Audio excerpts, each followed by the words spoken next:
আজকে বাজার থেকে আনছে একটা দেশি মুরগি, মুরগি না একটা দেশি ছোট মোরগ। মোরগটা একদম বাজার থেকে পরিষ্কার করে নিয়ে আসছে, চামড়া টামড়া নাড়ি ভুড়ি ফেলে একদম ক্লিন করে নিয়ে আসছে, গোটা নিয়ে আসে। এখন শুধু বাড়িতে ছোট ছোট পিস করে নেবে। মা তো আনলেই সাধারণত ওই গোটাই নিয়ে আসে, মেপে গোটা নিয়ে আসে। বৃষ্টির পরিবেশ, আমি ভাবলাম ওটা নিয়ে আমি কখন পরিষ্কার করবো, কখন খুকিকে রান্না মানে লোম টোম শুদ্ধ আনলে কি এরকম হবে। আর মোরগটা তো ছোট সাইজের, কাটা ফোর বেশি, ওই একটা একটা করে বাঁচতে পারবো না ওখান থেকে। তার জন্য আমি চামড়াটা ফেলে দিয়ে নিয়ে আসছি, এখন ছোট ছোট করে কেটে নিচ্ছি। আর ছোট সাইজ আনবো না, কি করবো, যে দাম 550 টাকা কেজি, তাও এটা হাফ কেজির মতো টিকছে। হ্যাঁ, হাফ কেজির মতো টিকছে। বৃষ্টি পরিবেশ, তাও নিয়ে আসলাম। বৃষ্টি পরিবেশ থাকলে কি হবে, গরম আছে, এমনি গরম আছে। আজকে দেশি মোরগ নিয়ে আসছি, আনার পরে বলে একটু স্পেশাল করে ঝাল ঝাল করে রান্না করে দেবো, তা হবে না। আজকে পেঁপে দিয়ে মুরগির পত্ত রান্না করে দেবো। এটা গরমেও খাওয়া যায়, শীতেও খাওয়া যায়, অসুস্থরাও খেতে পারে, সুস্থরাও খেতে পারে, সবাই খেতে পারে। তেমন ভাবে আজকে রান্নাটা করবো।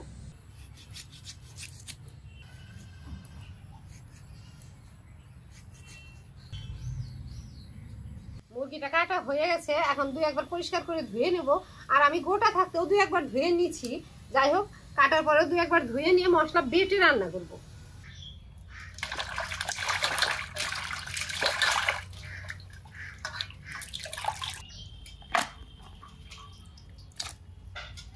এখানে পেঁয়াজ, আদা, রসুন সবকিছুই নিচ্ছি। পেঁয়াজগুলো ছিলে নিলাম, আদা রসুনও ছিলে পরিষ্কার করে নেব। আর উনুনটা জ্বালিয়ে দেবো আগেই, মশলাগুলো বাটার আগে উনুন জ্বালিয়ে নেবো। বর্ষাকালের উনুন জ্বলতে একটু দেরি হবে, লাকড়ি টাকড়ি তো ড্যাম হয়ে যায়, বৃষ্টির সেঁচা আসে, লাকড়ি ড্যাম হয়ে যায়। পেঁয়াজ, আদা, রসুন, কাঁচা লঙ্কা সবই বেছে নিলাম, পরিষ্কার করে ধুয়ে উনুনটা আগে জ্বালিয়ে নিই। উনুন জ্বালিয়ে নেব, এগুলো আগে ফেলে দিয়ে আসি।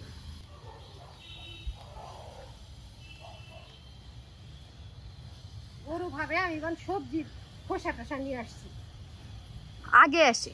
হ্যাঁ, আগে আসি খাওয়ার জন্য। উনুন জ্বালিয়ে নিলাম, এখন কড়াইটা উনুনে বসাবো, বসিয়েও দিলাম। এখন ফোড়নের পেঁয়াজগুলো কেটে নিব।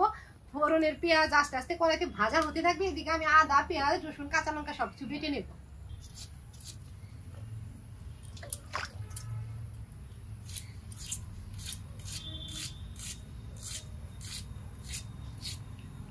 ফোড়নের পেঁয়াজগুলো কেটে নিচ্ছি। পেঁয়াজ কাটাও হয়ে গেছে, ওদিকে কড়াইও গরম হয়ে গেছে। এখন কড়াইতে সর্ষের তেলে পেঁয়াজটা ফোড়ন দিয়ে বাকি মশলাগুলো বেটে নেব।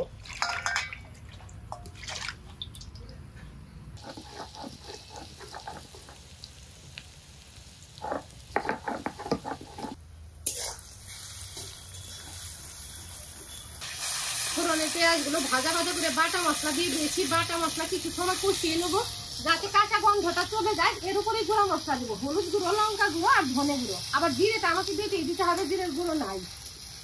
বাটা মশলার উপরে গুঁড়ো মশলা দিয়েও ভালো করে কষিয়ে নিলাম। এখন এই যে ধুয়ে রাখা মাংসটা দিয়ে দেবো। মাংসগুলো তো ধুয়ে ছেঁকে ছেঁকে তুলে রাখছি, তাও জল জমে গেছে, জল থেকে ছেঁকে ছেঁকেই কড়াইতে তুলে দেবো। কষানো মশলার উপরে মাংস দিচ্ছি, এখন নেড়ে চেড়ে আরো কিছু সময় সবকিছুর সাথে কষিয়ে নেব।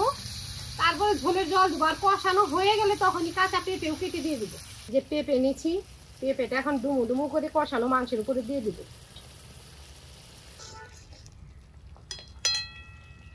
মাংসগুলো সমস্ত মশলার সাথে ভালোভাবে কষিয়ে নিলাম। এই যে এখানে ডুমু ডুমু করে পেঁপে কেটে নিচ্ছি, এখন এই পেঁপেটা দিয়ে আরো কিছু সময় কষিয়ে নিয়ে তারপরে ঝোলের জল দেবো। কষানো হয়ে গেছে, তারপরে পেঁপে দিয়ে আরো কিছু সময় কষিয়ে নেব।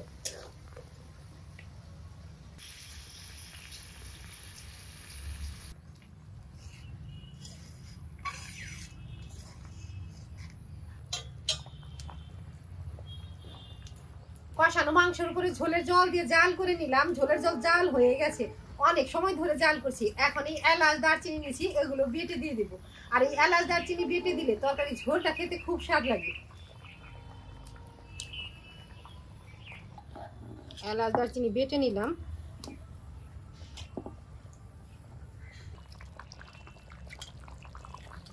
বাটনাটুকু বাটিতে তুলে নিচ্ছি, এখন কড়াইতে দেবো। নেড়ে চেড়ে মিশিয়ে দিলাম। আর জাল দিতে হবে না, উনুনে যতটুকু আঁচ আছে এইটুকুতেই হয়ে যাবে। কাঁচা পেঁপে দিয়ে দেশি মোরগের ঝোল রান্না করে গামলাতে ঢেলে দিছি। এখন খুকিকে বেড়ে দেই, খুকি খাক। এখন মা মেয়ের জন্য 2 থালাতে ভাত বেড়ে নিলাম। খুকির খেলাতে একটা রান দিছি, আমি এগুলোই নিলাম পাকতে রান্না। মা আজকে রান্না করছে দেশি মোরগের পাতলা ঝোল, তাও আবার পেঁপে দিয়ে। ঝোলটা বেশি পাতলা হয় নাই, ঝোলটা একটু বেশ ঘন ঘনই হয়েছে। পেঁপে গুলো মনে হয় গলে গেছে। না, পেঁপে অতটা গলে নাই, আর বেশি ঝোল রাখিও নাই, অত শেষ হয় না মাংসের ঝোল।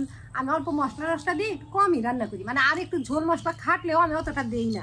যাই হোক, কেমন হয়েছে পাগল? সেই স্বাদ হয়েছে, তুমি খায় দেখো।